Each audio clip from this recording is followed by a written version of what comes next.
Passons maintenant à un calcul de proportion. Ici, on a un gâteau avec des proportions et on veut de nouvelles quantités, donc il va falloir faire une règle de 3.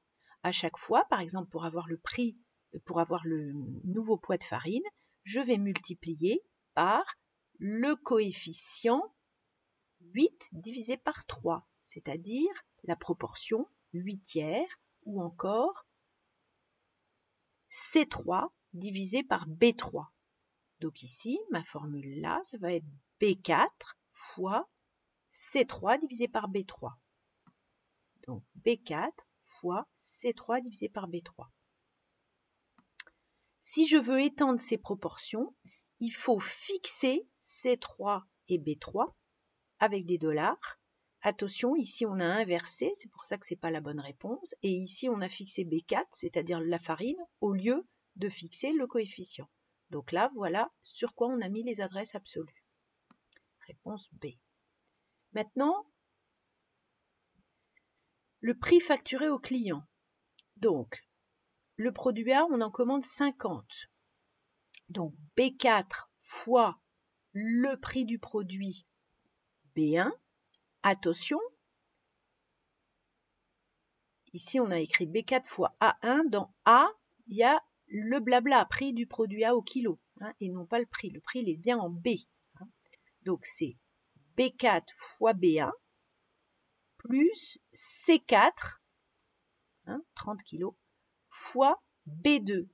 Et on a fixé B1 et B2, qui sont les prix des produits, parce qu'on sous-entend que derrière, on va certainement recopier ça plusieurs fois. La bonne réponse, c'est donc le prix du produit A fois la quantité de produit A, plus le prix du produit B fois la quantité de produit B. Une moyenne pondérée maintenant. Alors, une moyenne pondérée,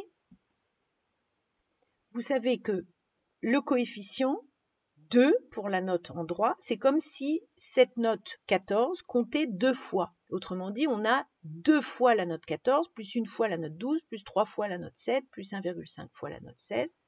Et toutes ces notes, pour en avoir une moyenne, il va falloir diviser toute cette grosse opération par la somme des coefficients. 2 plus 1 plus 3 plus 1,5. Donc c'est cette opération qu'on va faire, mais simplement, on va la donner en cases, c'est-à-dire avec la bataille navale. Alors, ça va faire le coefficient B2 fois la note B3, B2 fois B3, plus C2 fois C3, plus troisième coefficient D2 fois troisième note D3, plus quatrième coefficient E2 fois quatrième note E3. La somme de tout ça est divisée par la somme des coefficients B2 plus C2 plus D2 plus E2. Donc, c'est cette formule qui est la bonne. Maintenant, si je voulais recopier ensuite cette formule vers le bas pour calculer la moyenne d'autres étudiants, il faudrait que je fixe tous les coefficients, c'est-à-dire B2, C2, D2 et E2. Attention, en dessous, les coefficients ont bien été fixés, sauf que B$1 fait référence au nom de la matière. Et le nom de la matière, ça n'est pas le coefficient. Le coefficient, c'est B2. C'est pour ça que celle-là n'est pas bonne. Mais ici, il faudra encore faire des dollars dans tous les coefficients B2, C2, D2, E2 si on voulait la recopier. Ça n'est pas la question. Dernière question. Le prix après ristourne, on vous demande le prix avant ristourne. Donc je reprends le schéma d'une diminution. Je connais le prix après ristourne. Je veux connaître le prix avant ristourne. Je dois donc emprunter la flèche divisé par 1 moins le pourcentage.